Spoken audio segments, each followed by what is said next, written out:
నమస్తే. Welcome to Telugu రాజ్యం. ఏపీలో గత 2, 3 రోజులుగా మాజీ సీఎం జగన్మోహన్ రెడ్డి పర్యటనలు చేస్తూ ఉన్నారు. అఫ్‌కోర్స్ మొన్నటికి మొన్న ఆల్రెడీ వల్లభనేని వంశీని తమ నేత, అలాగే మాజీ ఎమ్మెల్యేని అక్కడికి వెళ్లి ఆయన్ని చూడ్డానికని జైలుకి వెళ్లారు. అలాగే అక్కడ విపరీతమైనటువంటి జనసంద్రం కూడా కనిపించింది మనకి. ఆ తరువాత జరిగినటువంటి సిట్యుయేషన్ నిన్నటికి నిన్న మిర్చి యార్డ్‌కి కూడా వెళ్లి అక్కడ రైతుల బాగోగులన్నీ కూడా అడిగి తెలుసుకున్నారు. ప్రభుత్వం నుంచి ఎటువంటి సహకారం అందుతోంది? ఏంటి? అసలు జరుగుతోందేంటి అనేది. అక్కడ కూడా అంటే ఆయనపై ఆ తర్వాత కేసు నమోదు చేయడం కూడా జరిగింది. పర్మిషన్ లేకుండా వెళ్లారు. ఎన్నికల కోడ్ అమల్లో ఉందని. మరి ఈ నేపథ్యంలో ప్రస్తుతానికి ఏపీలో జరుగుతున్నటువంటి మొత్తం టోటల్‌గా కూటమి ప్రభుత్వం పాలన ఎలా ఉంది? అలాగే జగన్మోహన్ రెడ్డి చేస్తున్న పర్యటనలు గాని, వీటన్నిటికి సంబంధించి స్పందించడానికి, మనతో మాట్లాడడానికి ఏపీసీసీ అఫీషియల్ స్పోక్స్ పర్సన్ అధికార ప్రతినిధి అంటే ప్రధాన అధికార ప్రతినిధిగా ఉన్నటువంటి సీనియర్ పొలిటీషియన్ తులసిరెడ్డి గారు మనతో పాటు ఉన్నారు. సార్‌తో మాట్లాడదాం. సార్ నమస్తే. నమస్తే. సార్ తులసిరెడ్డి గారు చాలా రోజులైంది సార్. ఎలా ఉన్నారు సార్? బాగున్నా. సార్. ఆల్రెడీ ఏపీలో పొలిటికల్‌గా జరుగుతున్న ప్రతి విషయాలు కూడా చాలా చక్కగా దగ్గరుండి అబ్జర్వ్ చేస్తూ విశ్లేషణ ఇస్తూ ఉంటారు. అండ్ కాంగ్రెస్‌లో అప్పటినుంచి కూడా కొనసాగుతూ ఉన్నారు. మనం చాలా సందర్భాల్లో మాట్లాడుకున్నాం సార్. సార్ ప్రెజెంట్ ఉన్నటువంటి కండిషన్‌లో మొన్న వల్లభనేని వంశీని చూడ్డానికి ములాఖాతులో భాగంగా జగన్మోహన్ రెడ్డి వెళ్ళినప్పుడు అక్కడ జరిగినటువంటి విషయాలకు సంబంధించి మీరు కూడా స్పందించారు. ఏం జరుగుతోందనుకోవచ్చు ఏపీకి సంబంధించినంత వరకు? అలాగే కూటమి పాలన గురించి కూడా కొన్ని మెయిన్ పాయింట్స్ మాట్లాడుకుందాం సార్. జగన్మోహన్ రెడ్డి వెళ్లి మాట్లాడడం కానీ, ఆ తర్వాత బయటకొచ్చి మాట్లాడడం, వీటన్నిటికి సంబంధించి మీరు కొన్ని కొంతవరకు స్పందించారు. కొన్ని వ్యాఖ్యలు చేశారు. ఏమనిపిస్తోంది సార్ ప్రెజెంట్ కండిషన్‌లో? ఒకటి వల్లభనేని వంశీ గారికి సంబంధించి ఇక్కడ 4 అంశాలు. ఒకటి పరామర్శించడం. రెండవది సార్. ఆయనేదో సచ్చీరుడైనట్టు వెనకేసుకు రావడం. హ్మ్. మూడవది పోలీసుల మీద దురుసుగా వ్యాఖ్యానించడం. హ్మ్. నాలుగవది మళ్ళీ నేనే వస్తా, మీ అంతు చూస్తా. ఈ హ్మ్. 4 కోణాల్లో విశ్లేషిస్తే సార్. నంబర్ 1 ఏమంటే పరామర్శించడం అనేది అది కరెక్టే. ఎందుకంటే నాయకుడు యెస్ సార్. తమ పార్టీకి చెందిన వాళ్ళనొచ్చేసి ఒకవేళ అతను తప్పు చేశాడా లేదా తర్వాత కోర్టుకు తెలుస్తాయి. ఒకవేళ అవునండి. తప్పు చేసినా గాని అది వచ్చేసి కష్టాల్లో ఉన్నప్పుడు, ఇబ్బందుల్లో ఉన్నప్పుడు పోయి పరామర్శించడం అనేది ఇది నాయకుని యొక్క బాధ్యత.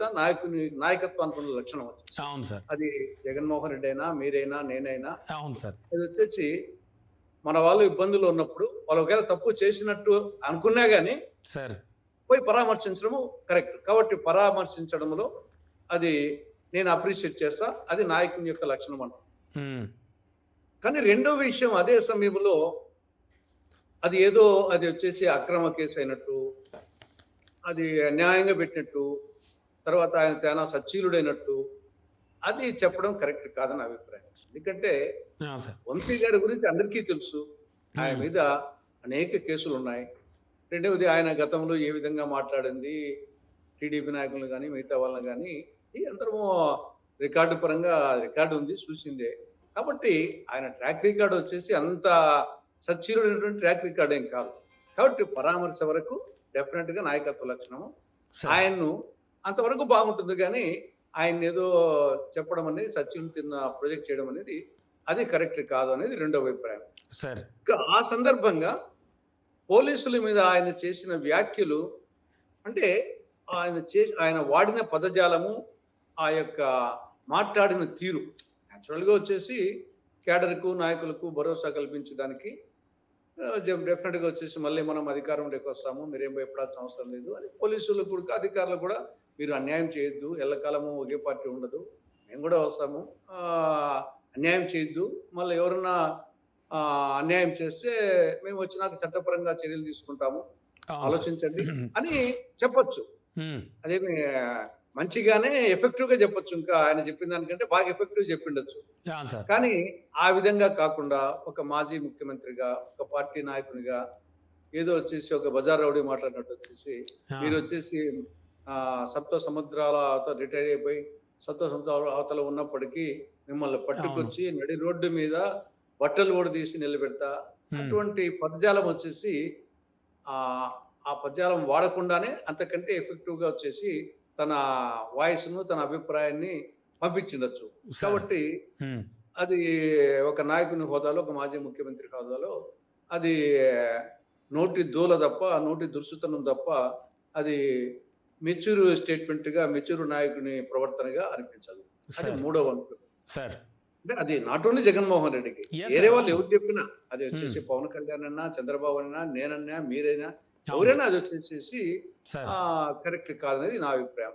సార్. ఇక నాలుగవది వచ్చేసి మళ్ళీ నేనే వస్తా, మీ అంతు చూస్తా అన్నప్పుడు నేచురల్‌గా వచ్చేసి నాయకునికి హోప్ ఉండాలా.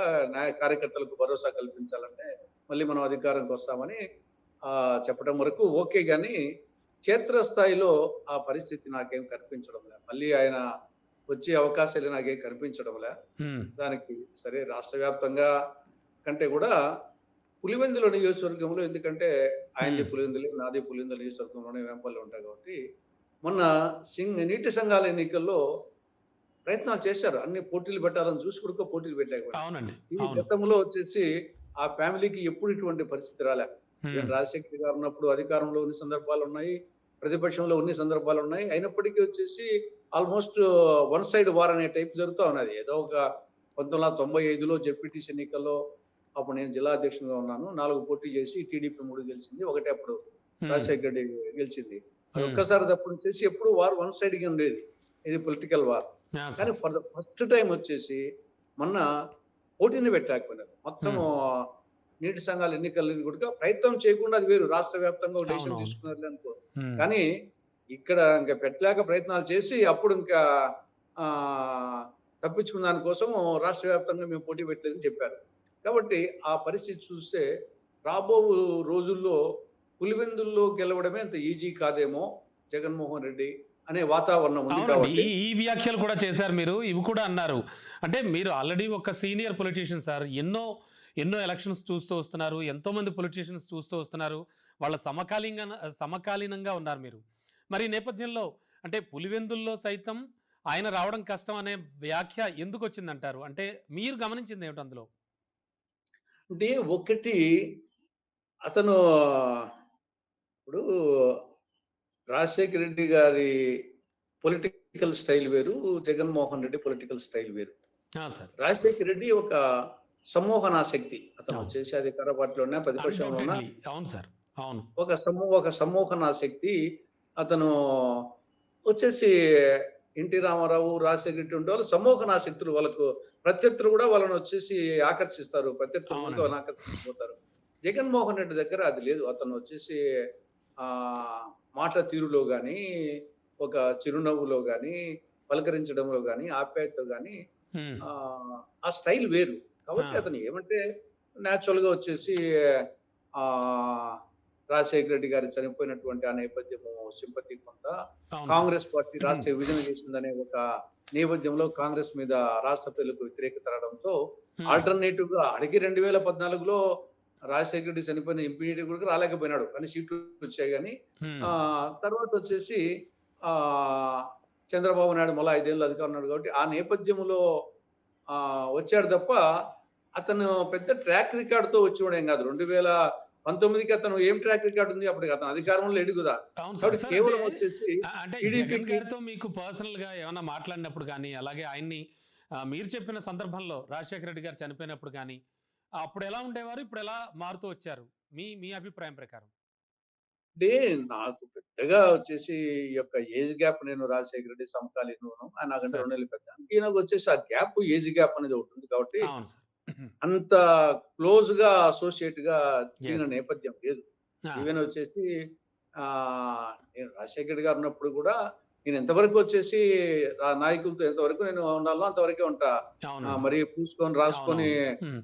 ఆ టైప్ ఉండను కాబట్టి సార్. జనరల్‌గా వచ్చేసి కొంతవరకు ఆ నియోజకవర్గం కాబట్టి కొంతవరకు తెలుసు తప్ప, మరీ అతని మనస్తత్వం గురించి దగ్గరుండి నేను స్టడీ చేసిందేం కాదు. సార్. కాకపోతే ఏమంటే నేనప్పుడు రోసే గారు ముఖ్యమంత్రిగా ఉన్నప్పుడు జగన్మోహన్ రెడ్డి ఆయనకు ఆ పదవికి ప్రయత్నం చేయడం కరెక్ట్ కాదనే అభిప్రాయంతో నేను తర్వాత వచ్చేసి ఇంకా ఆహ్, ఆయన వచ్చేసి ఆయన ఆయన ఆయన అప్రోచ్ కాలేదు, నేను అప్రోచ్ కాలేదు. కాబట్టి సార్. ఆ దూరం వచ్చేసి రోషయ్య గారి పీరియడ్‌లోనే నేను వాళ్ళ నాయనకు చాలా ముఖ్యుడు రోషయ్య గారు. ఆయన అవునండి. వచ్చేసి ఎమ్మెల్సీగా గెలిపించి ఆర్థిక మంత్రి ఇచ్చారు.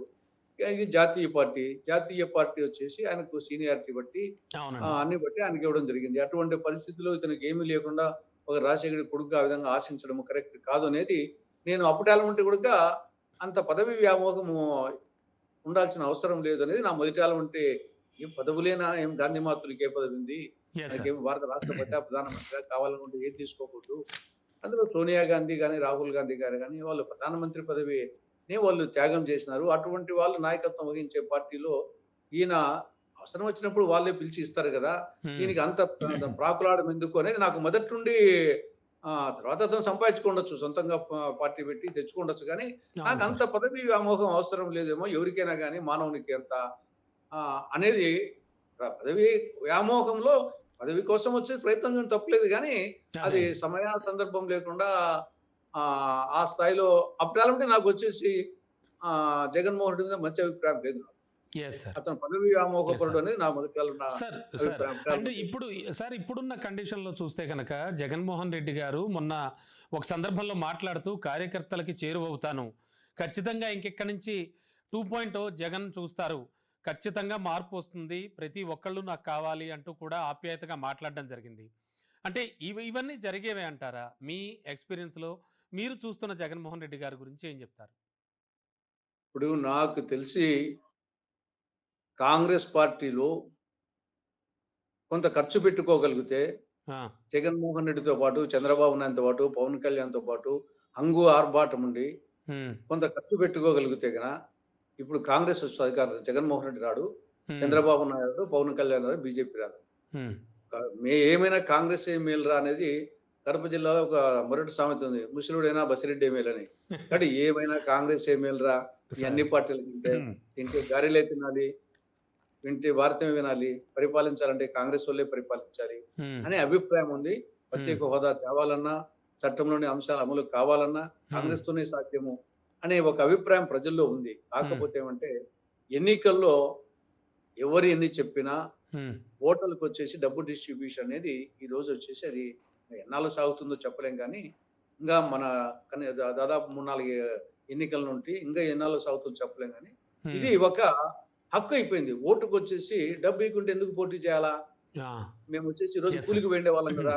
మేము కూలికి పోతే ఒక 500లో, రూ. 1000 సంపాదించుకునేవాళ్ళం గదా! హ్మ్. అదన్నా ఇవ్వాలి గదా మాకు! హ్మ్. అనే యాంగిల్‌లో ఓటర్ ఆలోచిస్తున్నాడు. Okay sir. ఓటరు హక్కుగా రూ. 1000 అతను ఆలోచిస్తా ఉంటే, హ్మ్. క్యాండిడేట్‌కి ఎంత పడుతుంది? అవును. 1,50,000 ఓట్లు 2,00,000కు. వాడు 20,00,00,000, 30,00,00,000. అవునండి. కాబట్టి డబ్బు ఖర్చు పెట్టకుండా, డబ్బులు ఓటర్లకు డబ్బు ఇవ్వకుండా, అది ఎన్నో కొన్ని సారీ సార్. సందర్భాల్లో హ్మ్. ఢిల్లీలో ఆప్ ఒకసారి వచ్చిండొచ్చు. అంతవరకే గాని, సార్. నాకు ఇటీవల కాలంలో డబ్బు డిస్ట్రిబ్యూషన్ చేయకుండా హ్మ్.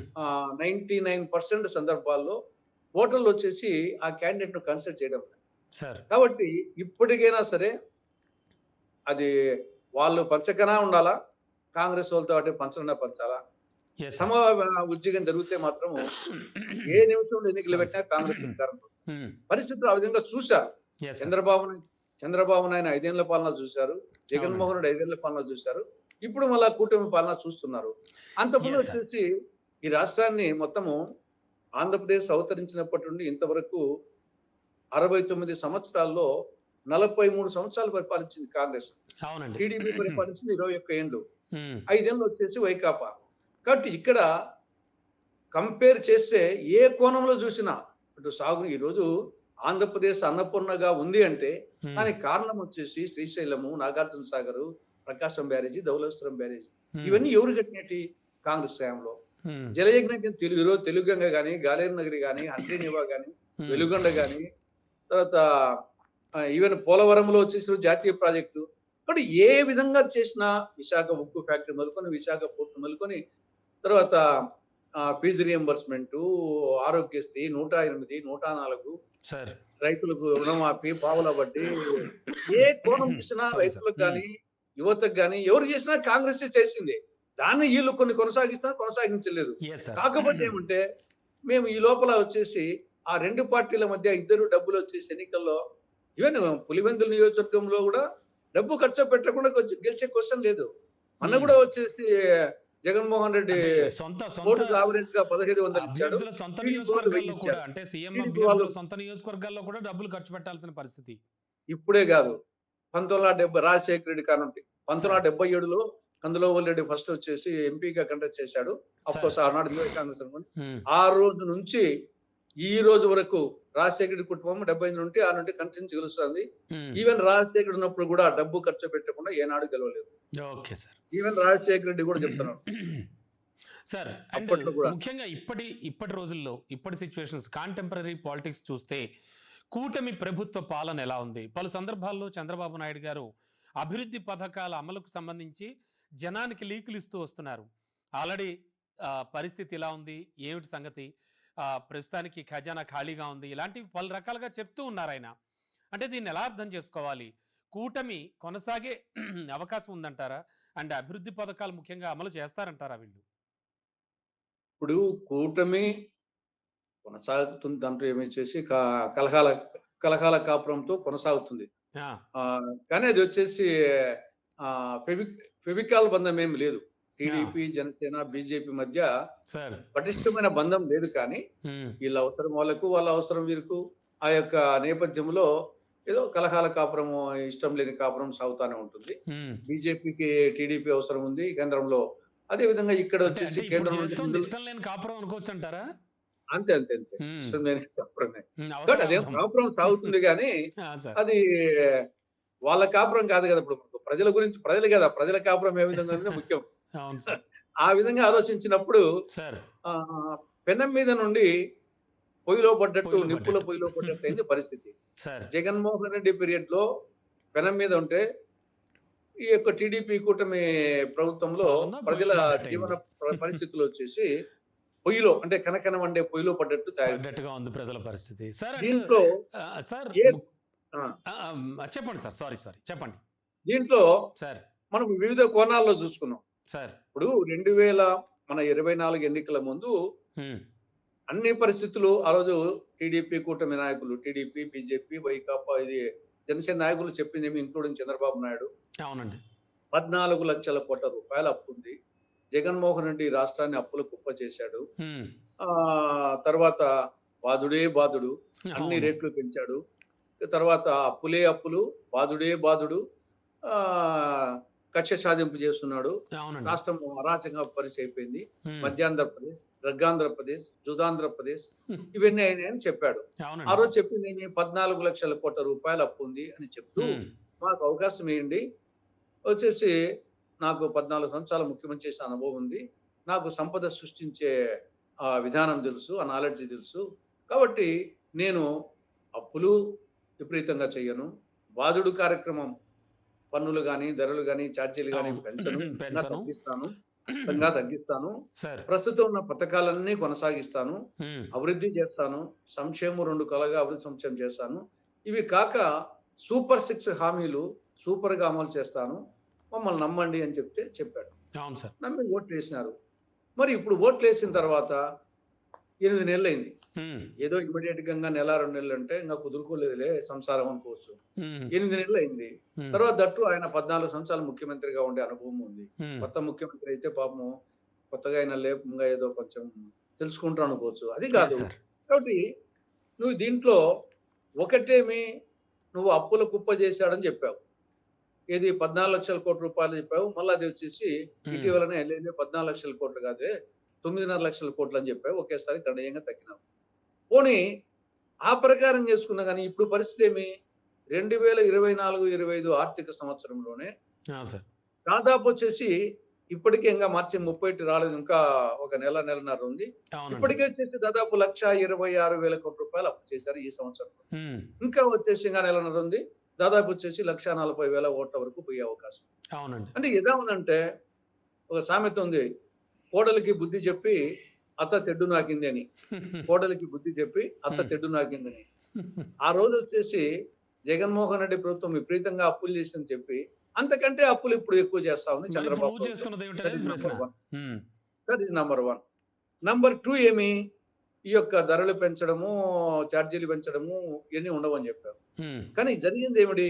8 నెలల కాలంలోనే విద్యుత్ సర్దుబాటు ఛార్జీల పేరుతో 15,485 కోట్ల రూపాయల అదనపు భారం. అదేం చిన్న అమౌంట్ కాదు. అవునండి. 15,485 కోట్ల రూపాయలు. ఖచ్చితంగా ఒక్క ఫైనల్‌గా విద్యుత్ ప్రజల మీద పడే భారమే అది. అవునండి. అంతే కదా! విద్యుత్ వినియోగదారుల మీద అంత వేయడం జరిగింది. అవునండి. మన ఇటీవలనే రిజిస్ట్రేషన్ ఛార్జీలు పెంచారు. 20% దాకా ఫిబ్రవరి పెరిగినాయి. 1 నుంచి. అటు అవును సార్. నగరాల్లో, పట్టణాల్లో, గ్రామాల్లో ఈవెన్ పూరి గుడిసెల మీద కూడా అటు స్థలాలు, నిర్మాణాలు అన్నిటి మీద. పెరిగింది. మూడవది వచ్చేసి మొన్ననే రీసెంట్‌గా వచ్చేసి మద్యం మీద బాటిల్ మీద రూ. 10 పెంచడం జరిగింది. అవునండి. అవును. 10, తర్వాత 15 త్వరలో వరద సెస్ జీఎస్టీ మీద 1% వరద సెస్ వేయాలని హ్మ్. జీఎస్టీ కౌన్సిల్‌కి ఆల్రెడీ రికమెండ్ చేశాడు. బహుశా అది కూడా రావచ్చు. ఆ! సార్. పట్టణ ప్రాంతాల్లో యూజర్ చార్జెస్ చేయబోతున్నారు. హ్మ్. కాబట్టి రెండవ అంశం ఏమి? ఆ రోజు బాధుడు, వీరబాదుడు అంటే ఇప్పుడేమనాలా? వీరబాదుడు అని చెప్పాల్సి అవును. వస్తది. హ్మ్. ఇక మూడవది వచ్చేసి నువ్వు ఇప్పుడు సూపర్ 6 సూపర్‌గా అమలు చేస్తా. నా దగ్గర అల్లావుద్దీన్ అద్భుత దీపం ఉంది. హ్మ్. సంపద సృష్టిస్తా అని చెప్పావు. మరి 8 నెలలయింది. ఈ యొక్క సూపర్ 6లో ఒక్కటి ఆ పెన్షన్‌లది తప్ప, హ్మ్. రెండవది మహిళలకు సంబంధించి 3 హామీలు ఇస్తే, హ్మ్. ఆ మూడింట్లో ఒకటి సిలిండర్‌ది. ఆ సిలిండర్ కూడా ఈ సంవత్సరం ఒక సిలిండర్ ఇచ్చినట్టే లెక్క. 3 అవునండి. సిలిండర్లు ఈ సంవత్సరానికి. నెక్స్ట్ ఇయర్ నుండి ఇవ్వచ్చునేమో. దాంట్లో ప్రధానమైనది వచ్చేసి యువత. అవునండి. వీరు నిరుద్యోగ యువతకు వచ్చేసి నిరుద్యోగ భృతి కింద నెలకు రూ. 3,000 ఇస్తా అని చెప్పారు. అవును. 8 నెలలయింది. ఇంతవరకు బడ్జెట్‌లో ఇయ్యలేదు. మన బడ్జెట్‌లో పెట్టలేదు. అవునండి. తర్వాత ఇప్పటి వరకు పైసా ఇవ్వలేదు. ఎప్పటి నుండి ఇస్తామో కూడా చెప్పలేకున్నారు. అవును. నెక్స్ట్ వచ్చేసి ఇది తల్లికి వందనం. అవును. పేరు మార్చారు.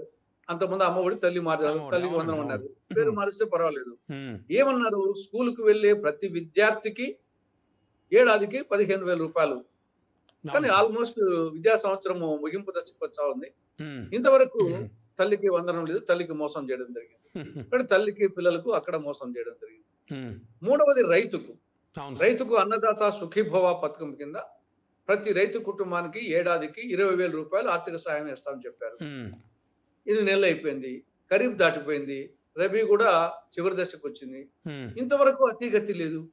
కాబట్టి అన్నదాతకు సుఖీభవ, అన్నదాతకు దుఃఖీభవగా తయారైపోయింది. Yes sir. తర్వాత వచ్చేసి మహిళలకు ఉచిత బస్సు ప్రయాణం. హ్మ్. కానీ ఊసే లేదు. అది ఇంకా ఇటీవల మాట్లాడడం లేదు ప్రతిపాదనలోనే దాని ఉందట. గురించి. అది ఇంకా చర్చోపచర్చలు జరుగుతున్నాయి దానికి సంబంధించి. జరుగుతుంది. ముందు ఒక పండగకన్నారు. మళ్ళా ఇంకో అవునండి. పండగకన్నారు. మళ్ళా ఇంకో అవును. పండగకన్నారు. ఇదెలా ఉందంటే, ఓ మహిళా రేపురా అని ఏదో పిల్లలు ఓ చిన్నప్పుడు స్త్రీ రేపురా. ఓ స్త్రీ రేపురా అవును. అనే విధంగా సార్. తయారైపోయిందొచ్చేసి. అవును. తర్వాత 19, 59 సంవత్సరాల మధ్య ఉండే మహిళలకు అవును. వాళ్ళకొచ్చేసి నెలకు రూ. 1,500 ఇస్తామని చెప్పారు. హ్మ్. ఆడబిడ్డ నిధి కింద. అవునండి. ఆడబిడ్డ నిధి లేదు. తర్వాత ఎస్సీ, ఎస్టీ, బీసీ, ముస్లిం మైనారిటీలకు 50 సంవత్సరాలకే పెన్షన్ అన్నారు. అది లేదు. సో, అంటే కాబట్టి సార్ మీరు మీరు సార్ మీ మాట కట్టొచ్చా? అంటే మీరు చెప్తున్నట్టుగా చెప్పినటువంటి పథకం ఆచరిస్తామని చెప్పినటువంటి ఏ పథకాన్ని కూడా వీళ్ళు ఆచరించలేకపోతున్నారు. సరే, సరే ఇప్పుడున్నటువంటి సిట్యుయేషన్‌లో చూస్తే గనక ఆల్రెడీ పార్టీలో కూటమిలోనే లుకలుకలు మొదలవుతున్నాయనేటువంటిది మనకు తెలిసొస్తోంది. ముఖ్యంగా మొన్నటికి మొన్న డిప్యూటీ సీఎంపై ఆ పెద్ద చర్చ నడిచింది. ఆల్రెడీ డిప్యూటీ సీఎంగా అండ్ భావి సీఎంగా కూడా లోకేష్‌ని అనుకుంటున్నామని కొంతమందున్నారు. అండ్ పవన్ కళ్యాణ్ కిరుకు వహించాడు అని చెప్పేసి ప్రధానంగా అంటే ఏపీ డిప్యూటీ సీఎంగా ఉన్న ఆయనే చంద్రబాబు నాయుడు గారికి టచ్‌లో లేరని కూడా కొన్ని వినిపించాయి. అంటే ఈ కూటమిలో జరుగుతున్నటువంటి డిప్యూటీ సీఎంకి సంబంధించి కానీ, మీ మీ వర్డ్స్‌లో మీరు ఆలోచిస్తున్నదేంటి? డెఫినిట్‌గా వచ్చేసి ఓపెన్‌గా అవేమి మనము ఏదో నిగూఢంగా జరుగుతున్నాయి. ఇది తెలియకుండా జరుగుతున్నాయి కాదు. పవన్ కళ్యాణ్ గారు ఒక 3, 4 సందర్భాల్లో ఒకటి హోమ్ మినిస్టర్ అనిత గారి విషయంలో, అవునండి. లా అండ్ ఆర్డర్ విషయంలో ఆయన మాట్లాడిన మాటలు హోమ్ మినిస్టర్ గురించి అవేమి ఆషామాషీ మాటలు కాదు. అవునండి. అది పాపం ఆవిడే ఊరుకున్నది గానీ, హ్మ్. ఇంకొకరైంటే చంద్రబాబు నాయుడు దగ్గర ముఖ్యమంత్రి దగ్గర కూర్చొని, "సార్ నా పదవన్నా తీసేయండి. ఆయన పదవన్నా తీసేయండి. హ్మ్. ఇంతకంటే అవమానం ఇంకోటి ఉండదు సార్" అని చెప్పాల్సిన యాక్చువల్‌గా చెప్పేవాళ్ళు వేరే వాళ్ళంటే గనక. హ్మ్. మీరు గాని, నేను గాని ఇంకోరు ఎవరైనా ఉంటే, హ్మ్. అదేదో ఆయన ఇచ్చినట్టు హోమ్ మినిస్టర్ పదవి ఆవిడకు వచ్చేసి, "నువ్వు సక్రమంగా చేయకుంటే నేను తీసుకుంటే కథ వేరుగా ఉంటుంది." అవును. వేరేగా అంటే ఉండేది అన్నారు. ఎంత అవును. అవమానకరంగా మాట్లాడినాడంటే, అవునండి. అది అది ఇండైరెక్ట్‌గా లా అండ్ ఆర్డర్ ఎవరి చేతిలో ఉంటుంది? అవును. ముఖ్యమంత్రి చేతిలో ఉంటుంది. ముఖ్యమంత్రి అవును. ఇండైరెక్ట్‌గా ముఖ్యమంత్రి గారిని ఉంచి మాట్లాడినట్టే ఆయన. అదే అండి. రెండవ అంశం వచ్చేసి తిరుపతి ఇష్యూ కూడా సార్. తిరుపతిలో, హ్మ్. తిరుపతిలో అవును సార్. కల్తీ లడ్డు, కల్తీ నెయ్యి విషయంలో హ్మ్. ఆయన చేసిన హంగామా, వచ్చేసి ఆల్రెడీ జరుగుతోంది. అంటే ఈయన ఒక క్షమాపణలు చెప్పడం ఇవన్నీ కూడా. యాత్ర పెట్టడము అదొకటి. ఇంక మూడవది తొక్కిసలాట సందర్భంగా అది అవునండి. మరీ ఓపెన్‌గా స్పష్టమైంది. హ్మ్. ఒకవైపు ముఖ్యమంత్రి గారు, టీటీడీ ఈవో, టీటీడీ చైర్మను, మంత్రులు ఇక్కడ బాధితులతోనో అక్కడ ఉండే వాళ్ళతోనో మాట్లాడుతుంటే, హ్మ్. 5 నిమిషాల తర్వాత వచ్చేసి పవన్ కళ్యాణ్ వచ్చేసి అదే తిరుపతి ప్లేస్‌లో వేరే చోట వచ్చేసి ఆయన విజిట్ చేయడము, ప్రెసోళ్ళతో మాట్లాడడము. ఈ పక్క ముఖ్యమంత్రి ఉంటే, అవునండి. పోనీ మరుసటి రోజో గాదు. హ్మ్. కాబట్టి ఓపెన్‌గా వచ్చేసి స్పష్టంగా తెలుస్తుంది. అనేక చోట్ల వాళ్ళ క్యాడర్ టీడీపీ, జనసేన క్యాడర్ అనేక నియోజకవర్గాల్లో ఎస్పెషల్లీ గోదావరి జిల్లాలో హ్మ్. చానా చోట్ల ఆ క్యాడర్‌కు, ఈ క్యాడర్‌కు ఆహ్, క్షేత్రస్థాయిలో వచ్చేసి పరిస్థితులు సక్రమంగా ఏం లేవు. హ్మ్. కాబట్టి అది ఓపెన్‌గా పవన్ కళ్యాణ్ విషయంలో ఓపెన్‌గా ఉంది. కాబట్టి అది ఎన్నాళ్ళు కాకపోతే ఉంటే ఎవరెవరి అవసరాలు వాళ్ళకొచ్చేసి ఇంకా హ్మ్. కొనసాగుతుంది తప్ప బీజేపీ వరకు ఏమంటే బీజేపీ వాళ్ళకు రాష్ట్రంలో పెద్దగా వాళ్ళకు లేదు. హ్మ్. కాకపోతే ఏమంటే కేంద్రంలో అధికారంలో ఉంది కాబట్టి, హ్మ్. ఈయన చంద్రబాబు నాయుడు గారికి వచ్చేసి ఈయన ఎంపీలు వాళ్ళకి అవసరం కాబట్టి, హ్మ్. కొంతవరకు బీజేపీ సొంతంగా బలపడాలనే ప్రయత్నం చేస్తా ఉన్నప్పటికీ సార్. ఆహ్, కొంత వచ్చేసి ఆహ్, వాళ్ళది కొంచెం కేంద్రంలో అధికారం ఉండే పార్టీగా కొంత జాగ్రత్త తీసుకుంటున్నారు గానీ, పవన్ కళ్యాణ్ విషయంలో ఆయన ఓపెన్‌గా అనేక సందర్భాల్లో ఓపెన్‌గా పడుతున్నాడు. బయట పడుతున్నాడు. అవును సార్. అండ్ సార్ ముఖ్యంగా చూసుకుంటే గనక ఆల్రెడీ కూటమిలో బీజేపీ సెంట్రల్ గవర్నమెంట్‌కి సంబంధించి అక్కడి నుంచి గ్రాంట్‌లని, లేకపోతే అప్పులని ఏదో ఒక రూపంలో గడిచిన 5 ఏళ్ల కంటే కూడా ఇప్పుడు గడుస్తున్న ఇంకా 4 ఏళ్లు మిగిలున్నాయి సార్. ఈ 4 ఏళ్లలో ఏపీలో అనుకున్నంత అభివృద్ధి జరుగుతుందంటారా?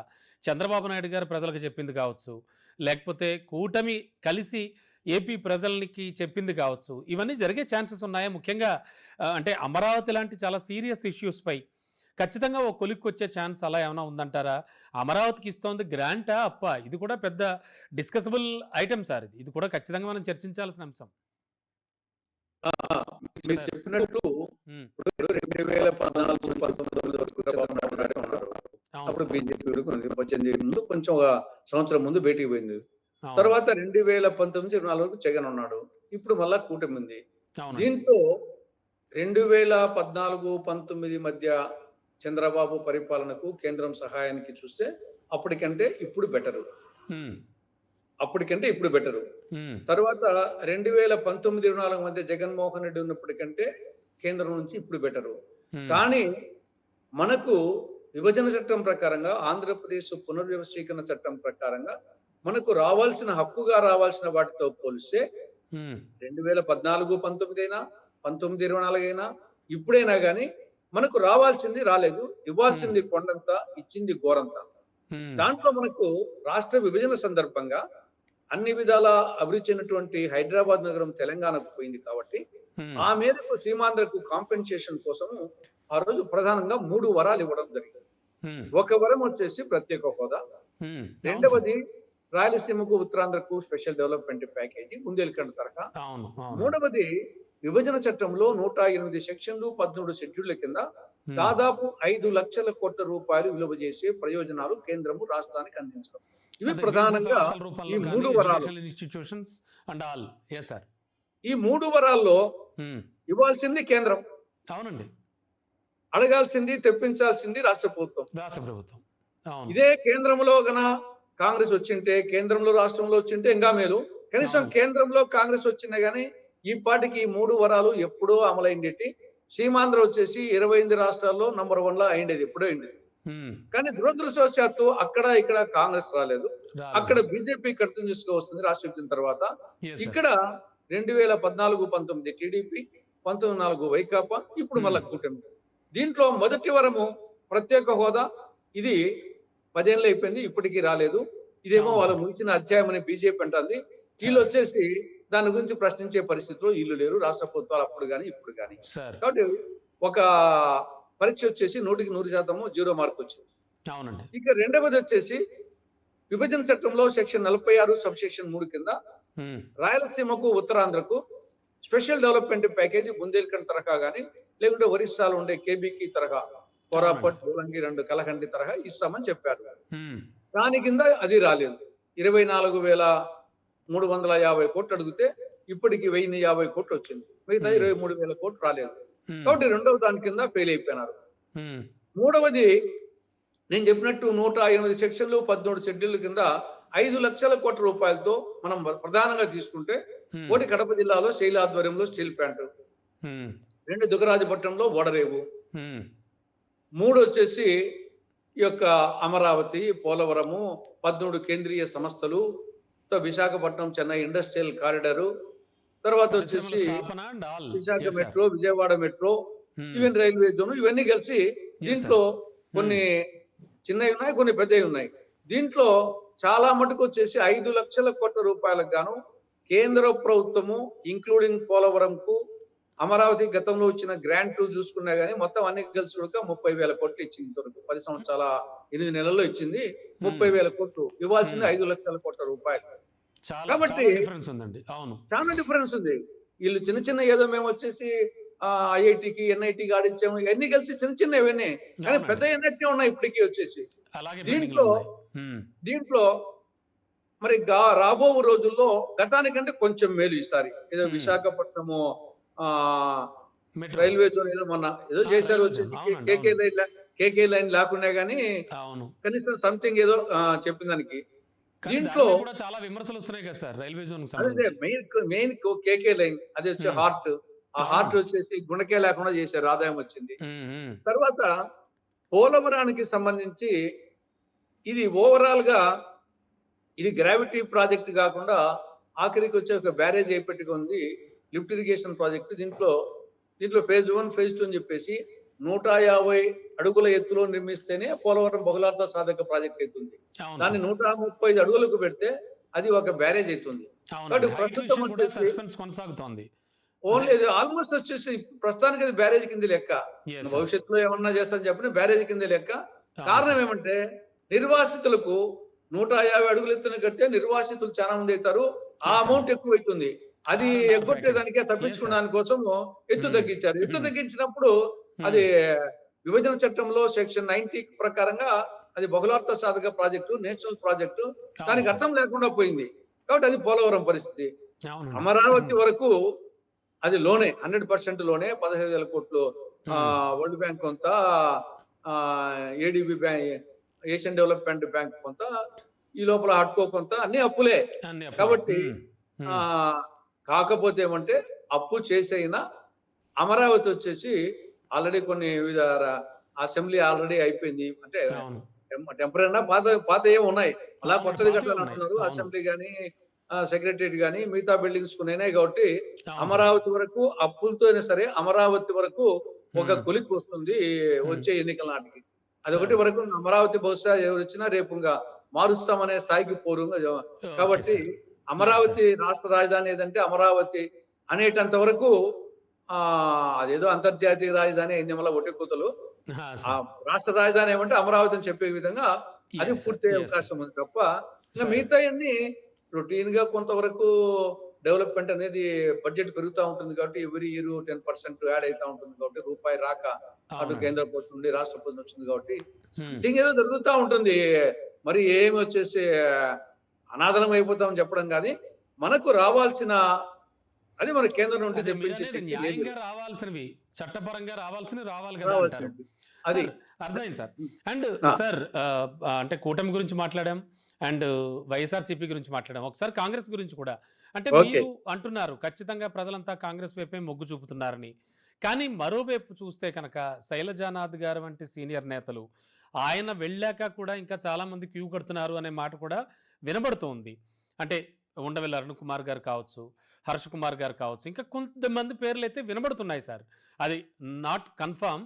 బట్ ఈ సిచ్యువేషన్స్లో ఇంకా ఈ వలసలు కొనసాగే అవకాశం ఉందా? మరి కాంగ్రెస్ పరిస్థితి ఎలా ఉంది? అండ్ మోరోవర్ షర్మిల గారు ఏపీసీసీ చీఫ్ అయ్యాక ఆవిడకి మీరందరూ చేస్తున్న సపోర్ట్ ఎలా ఉంది? ముఖ్యంగా ఆమె వ్యవహరిస్తున్న తీరు ఎలా ఉంది? ఏమనిపిస్తోంది సార్ టోటల్గా? ఒకటి నేను జనరల్ గా వచ్చేసి కాంగ్రెస్ పార్టీ గురించి చెప్తున్నాను. ముందు కాంగ్రెస్ పార్టీ గురించి చెప్తాను. కాంగ్రెస్ పార్టీ ఇది జాతీయ పార్టీ. ఈవెన్ గతంలో కూడా కాంగ్రెస్ వచ్చేసి 10 సంవత్సరాల పాటు అధికారంలో ఉన్న నేపథ్యం వచ్చేసి 2004 వరకు 1994 నుంచి 2004 వరకు ఉమ్మడి ఆంధ్రప్రదేశ్‌లో కూడా కాంగ్రెస్ అధికారం లేదు. 10 ఏళ్ల పాటు. హ్మ్. మనం ఎందుకంటే ఇప్పుడేదో కాంగ్రెస్ అధికారం లేదనుకుంటాం గానీ, గతంలో గూడా 10 ఏళ్ళు లేదు. కేంద్రంలో లేదు, అవునవును. రాష్ట్రంలో లేదు. హ్మ్. తర్వాత 2004లో వచ్చి 2014 వరకు 10 ఏళ్ళు కేంద్రంలో అధికారం ఉన్నది, రాష్ట్రంలో అధికారంలో ఉన్నది. హ్మ్. కాబట్టి ఆహ్, అదే విధంగా మనం బీజేపీని తీసుకున్నాం. బీజేపీ ఢిల్లీలో ఎన్నేళ్ల తర్వాత అధికారంకొచ్చింది? హ్మ్. 27 ఏళ్ల తర్వాత.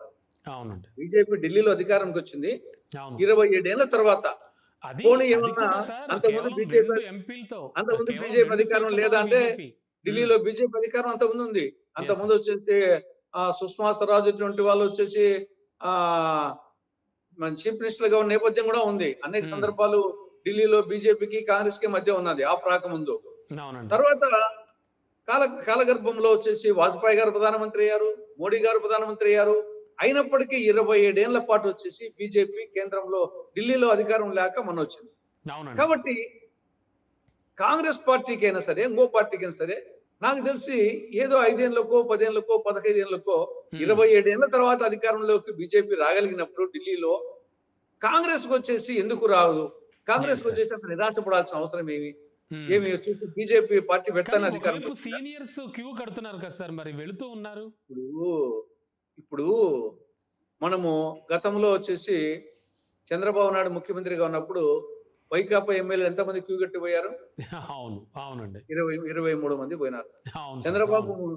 ఆ తర్వాత చంద్రబాబు ముఖ్యమంత్రిగా ఉన్న తర్వాత రాజ్యసభ సభ్యులు 5 మందికి ఎంతమంది పోయినారు బీజేపీలోకి టీడీపీ నుండి? హ్మ్. మొత్తం 5 మంది ఉంటే నలుగురు పోయినారు. ఒక్కరే అవునండి. మిగిలారు. అవును. అవునండి. అదే విధంగా వచ్చేసి వైకాపా నుండి సరే ఇంకా వైకాపా నుండి చెప్తే ఎవరు అవసరంలే.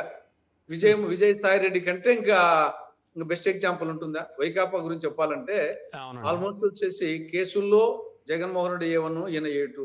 హ్మ్. పార్టీలో ఏ1, ఏ2. కాబట్టి రాజ్యసభ మెంబర్‌గా ఉన్నాడు. ఇంక హ్మ్. విజయసాయి రెడ్డి కంటే కాంగ్రెస్ నుండి బయటికి పోయే సీనియర్ నాయకులు వైకాపా నుండి ఆయన కంటే బయటకొచ్చోళ్ళు ఉన్నారా? యెస్ కాబట్టి సార్. ఇవన్నీ రాజకీయ పార్టీల్లో కొన్ని జరుగుతా ఉంటాయి వచ్చేసి. కానీ హ్మ్. ఓవరాల్‌గా ఆహ్, నాకు తెలిసి కాంగ్రెస్ పార్టీలో మా వరకు మేమొచ్చేసి మా ప్రయత్నాలొచ్చేసి మేము ఎవరెవరి స్థాయిలో వాళ్ళు చేస్తున్నాము.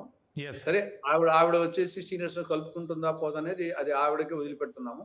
మా హ్మ్. వరకు వచ్చేసి కాంగ్రెస్ పార్టీ కోసం వచ్చేసి మేము శక్తి వంచన లేకుండా ప్రయత్నం చేస్తాము. Yes sir. ఎన్ని విధాలుగా చేయాలో అన్ని విధాలుగా చేస్తాం మా యెస్ వరకు. Sir. Yes sir. Last but not least sir కేంద్ర పాలన ఎలా ఉందనిపిస్తోంది? ఆల్రెడీ మూడోసారి కూడా అధికార పీఠం వాళ్ళదే అయింది. అంటే రాష్ట్రాల వైపు కేంద్రం చూపు ఎలా ఉంటోంది? ఆ గ్రాంట్స్ కావచ్చు, లేకపోతే రెగ్యులర్‌గా రావాల్సినవి కావచ్చు. ముఖ్యంగా ఏపీకి ఈ 5 ఏళ్లలో కూడా అంటే ఇంతకుముందు మనం అనుకున్నదే బట్ కేంద్ర ప్రభుత్వం వైపు నుంచి చూస్తే కనుక ఏపీకి సంబంధించి కానీ అంతా అనుకున్నట్టుగా జరుగుతోందంటారా? ఖచ్చితంగా ఒక డెవలప్‌మెంట్ కనిపిస్తుందంటారా? ఇక్కడ ఫైనల్‌గా. ఒక 3, 4 అంశాలు. సార్. ఫస్ట్ వచ్చేసి ముందు అంతర్జాతీయంగా వస్తాము. హ్మ్. జాతీయంగా వస్తాము. రాష్ట్రానికొస్తాము. ఆ!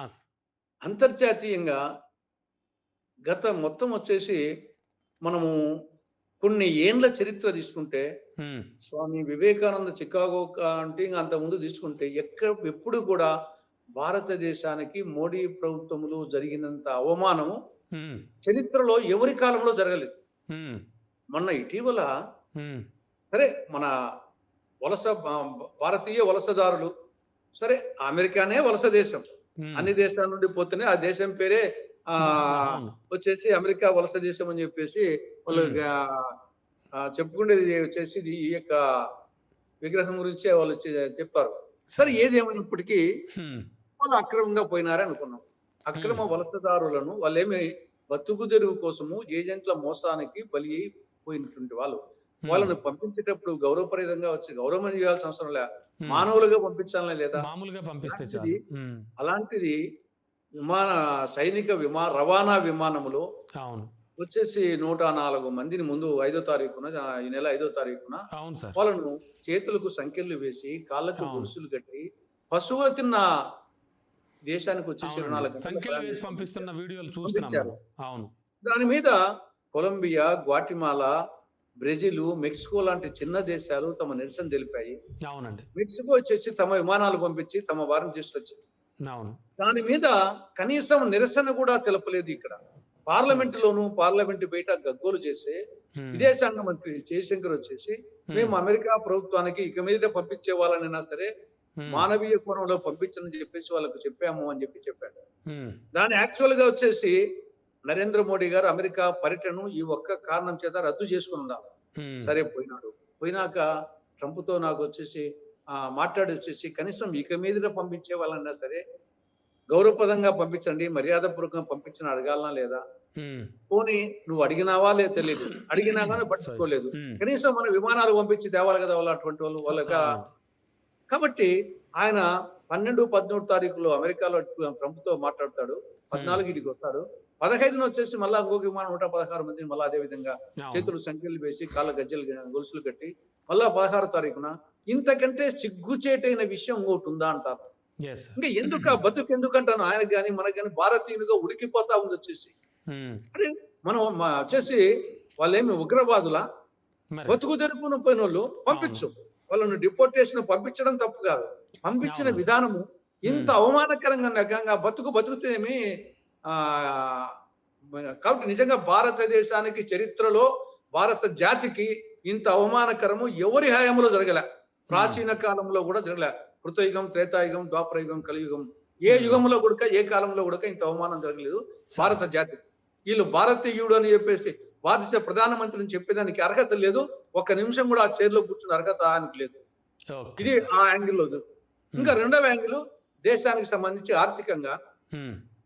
దేశాన్ని ఎంతసేపు మనము రాష్ట్రాల అప్పుల గురించే మాట్లాడుకుంటున్నాం గానీ, హ్మ్. కేంద్ర అప్పుల గురించి చూస్తే భయ్ భయమేస్తది.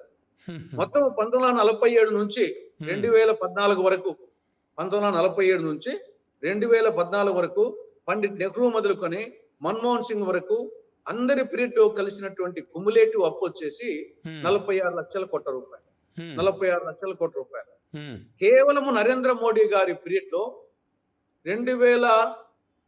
2024 మార్చి 31కి చేసిన అదనపు అప్పు హ్మ్. 140,00,000 రూపాయలు. ఓహ్! అక్కడ హ్మ్. 46,00,000 రూపాయలు. ఇక్కడ 140,00,000 రూపాయలు. హ్మ్. అక్కడ 12 మంది ప్రధానులు. ఇక్కడ ఒక్క ప్రధాని. హ్మ్. అక్కడ 47 నుండి 2014 వరకు. ఇక్కడ కేవలం 10 ఏళ్లలోనే. కాబట్టి ఈ దేశాన్ని కేంద్ర ప్రభుత్వము, మోడీ ప్రభుత్వం అప్పుల కుప్ప చేసింది. హ్మ్. అది రెండవ అంశం. Yes sir. ఇక మూడవది డబుల్ ఇంజిన్ అంటుంటాడు. అవును. ఏమైంది మణిపూర్‌లో? డబుల్ హ్మ్. ఇంజిన్, ట్రబుల్ ఇంజిన్ అయిపోయింది. హుహు. ఆఖరికి మీ ప్రభుత్వం ఉన్న చోటనే రాష్ట్రపతి పాలన పెట్టాల్సిన దుర్గతి మీకొచ్చింది. అవును. హ్మ్. డబుల్ ఇంజిన్ చెప్పిన ప్రతి ఎన్నికల్లో డబుల్ ఇంజిన్ చెప్తారు. ఆ హ్మ్. ట్రబుల్ ఇంజిన్ అయింది మణిపూర్ ఒక ఎగ్జాంపుల్. తర్వాత ఇంకా ఆంధ్రప్రదేశ్‌కు సంబంధించి ఎక్కడో కాదు కలియుగ దైవం వెంకటేశ్వర స్వామి సాక్షిగా మాకు అధికారం ఇస్తే 5 ఏళ్ళు కాదు 10 ఏళ్ళు వచ్చేసి ప్రత్యేక హోదా ఇస్తామని చెప్పేసి అవును. వెంకటేశ్వర సాక్షిగా చెప్పి కలియుగ దైవం వెంకటేశ్వర స్వామికే నామాలు పెట్టినటువంటి అది పార్టీ కాస్త అమలు బీజేపీ పార్టీ. పరచలేదు. అవునండి. కాబట్టి హ్మ్. మేజర్ చెప్తున్నాను ఇంక అనేకం వచ్చేసి ఆహ్, అనేకం ఉన్నాయి. ఒకటి అప్పులు, దేశ అప్రతిష్ట, మూడోది ఆంధ్రప్రదేశ్ ఉన్నటువంటి న్యాయం. ఇయ్యాల్సింది షూర్ సార్. కొండంత, షూర్ సార్. ఇచ్చింది హ్మ్. గోరంత. కాబట్టి ఏ యెస్. కోణంలో చూసినా ఇది అచ్చేదిన కాదు, హ్మ్. చచ్చే దినాలు. ఇది వికసిత భారత్ కాదు. ఇది విధ్వంస భారత్. ఇది మోడీ హయాంలో జరుగుతున్నటువంటి పరిస్థితి. Yes sir. Yes sir. ఏదైనా కూడా మీరు చెప్పిన విషయాల్లో ఖచ్చితంగా ఏపీకి ఈ 5 ఏళ్లలో ఏదైనా ఉపయోగం జరుగుతుంది అంటే, అది నిజంగా అందరూ ఆనందించదగ్గ విషయమే అండి. Yes sir. Thank you sir. Thank you so much. Thank you. Namaste. Thank you sir.